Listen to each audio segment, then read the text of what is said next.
मित्रों राम राम। KNS का motivational channel से मैं KN शर्मा। आज एक ऐसा टॉपिक सामने है जिसकी ज़रूरत है। हम जिंदगी में जो कुछ भी प्राप्त करना चाहते हैं, जो भी अचीव करना चाहते हैं, वो हमारे बस में नहीं होता। हमारे बस में होता है केवल सार्थक प्रयास। लेकिन अगर हमारा कैरेक्टर स्टेबल है और हम सच्चे मन से प्रयास कर रहे हैं तो निश्चित रूप से वो प्रयास एक दिन सफल जरूर होगा, जरूर होगा, जरूर होगा। ये मन में विश्वास रखिए। अपने प्रारंभिक शिक्षा काल में मैंने अपने राष्ट्रकवि पूज्य डॉक्टर सोहनलाल द्विवेदी जी के कविता जो प्रेरणा का स्रोत थी वो पढ़ी थी, कोशिश करने वालों की हार नहीं होती। उनमें से चंद लाइनें मुझे जो बहुत प्रभावित किया और याद हैं अभी भी, वो बहुत ही उल्टे पुल्टे शब्दों में मैं आपके सामने रख रहा हूँ। आशा है आपकी प्रेरणा का स्रोत बनेंगी वो। और यदि इस तरीके के कंटेंट्स आपको पसंद आते हों तो इस चैनल को सब्सक्राइब जरूर करिएगा, ताकि आगे आने वाले समय में इससे प्रसारित होने वाले वीडियोस आपको मिल पाएं। इस वीडियो को लाइक भी करिएगा और शेयर भी करिएगा। अब मैं उन चंद लाइनों को आपके सामने रखता हूं, आशा है आपको पसंद आएंगी। असफलता एक चुनौती है, इसे स्वीकार करो। क्या कमी रह गई देखो और सुधार कर। जब तक न सफल हो नींद चैन को त्यागो तुम। असफलता पर संघर्ष का मैदान छोड़कर न भागो तुम। कोशिश करने वालों की हार नहीं होती। बिना कुछ किए ही जय जयकार नहीं होती। मतलब कहने का यह है कि प्रयास करने से, कोशिश करने से, कोशिश करने वालों की हार नहीं होती। कोशिश करने से सब काम हल होते हैं। सिंह जंगल का राजा होता है, जिसको चाहे मार के खाए, लेकिन उसके लिए भी उसको प्रयास करना पड़ता है। जंगल के जानवर खुद ही उसके मुंह में आके नहीं घुस जाते। इसी संदर्भ में रामचरितमानस का एक प्रसंग, और संदर्भ उस समय का है जब भगवान राम वनवास में चित्रकूट में निवास कर रहे थे। भरत जी उनको मनाने के लिए चित्रकूट में अपने प्रजा के साथ, माता के साथ, गुरु के साथ सबको लेके वहां गए थे। और वहां राजा जनक भी आए थे। राजा जनक को उस पुत्री की दशा,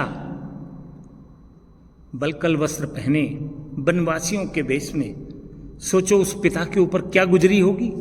बड़े प्रकांड पंडितों ने उनका विवाह कराया होगा, सब देख के समझ के। लेकिन ये जो भाग्य है ये प्रबल होता है। पर प्रयास ही अगर नहीं करेंगे तो भी गलत। अंततोगत्वा जनक जी ने कहा, पुत्री पवित्र किए कुल दो। यानी उसने उस कुल की राज भी रखी और इस कुल की मर्यादा भी रखी। तो समझ बूझ के वो परेशानी के दिल हल भी हुए, और जिस उद्देश्य से वन में गए थे, जो भी तकलीफ हुई है, वो कर्म विवश दुख सुख क्षति लाभ हो।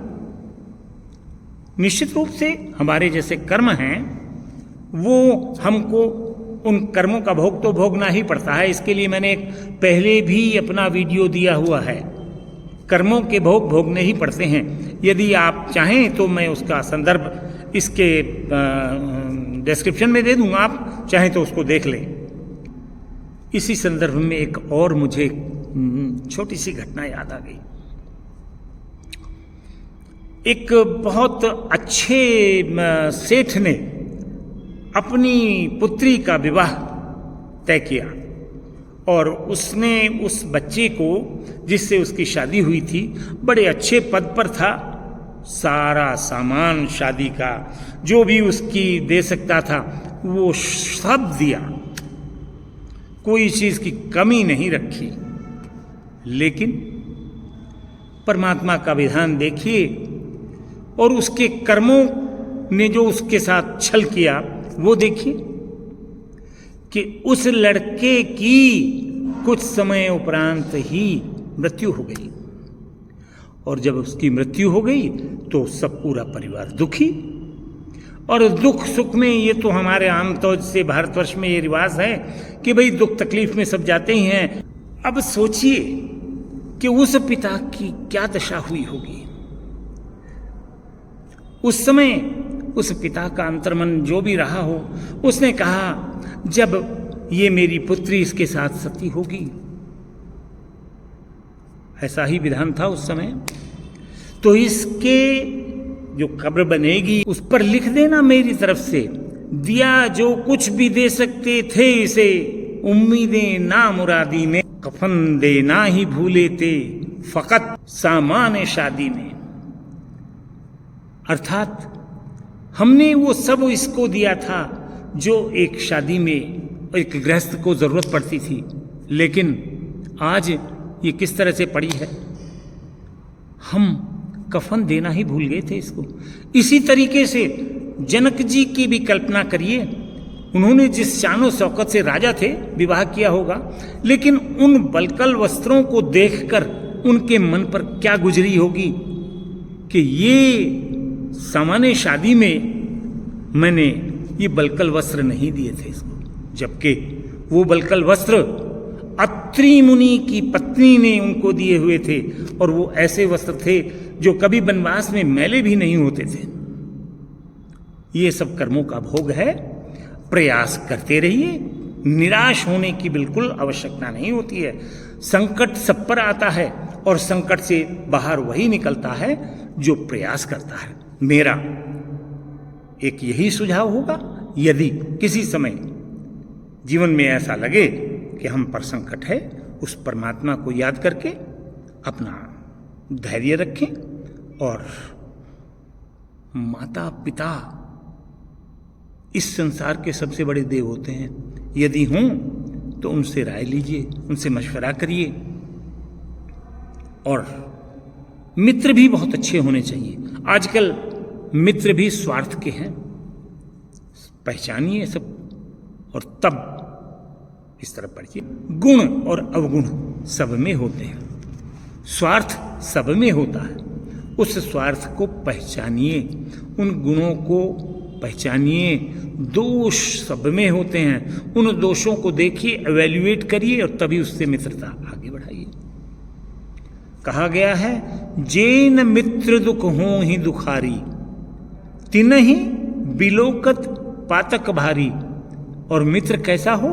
निज दुख अपना दुख अगर बड़ा भी हो, गिरिसम हो, निज दुख गिरिसम रज करी जाना। रज कहते हैं छोटा सा मिट्टी का कण। निज दुख गिरिसम रज करी जाना और मित्रक दुख रज मेरु समाना, पर्वत के समान जाने छोटा सा दुख मित्र का। अगर ऐसा भाव है मित्र के अंदर तो ही मित्रता करिए। और अगर जैसे जलग ज जोग जिमि गुल मिल गाही, अगर जोग समझते तालाब में कमल भी पैदा होता और जोक भी होती। जोक एक तरीके का छोटा सा जीव होता है। जब गाय भैंस उस तालाब के अंदर जाती हैं तो उनको चिपट जाता है और उनका खून चूस लेता है। पहचान होनी चाहिए, प्रयास करने से सब चीज़ें मिलती हैं। खैर, वीडियो बहुत लंबा हो जाएगा। मेरा आपसे अनुरोध है कि अगर आपको ये कंटेंट अच्छे लगे हों तो चैनल को सब्सक्राइब भी करें, वीडियो को लाइक करें और शेयर भी करें। अगले वीडियो तक के लिए मैं आपसे विदा लूँगा। राम राम।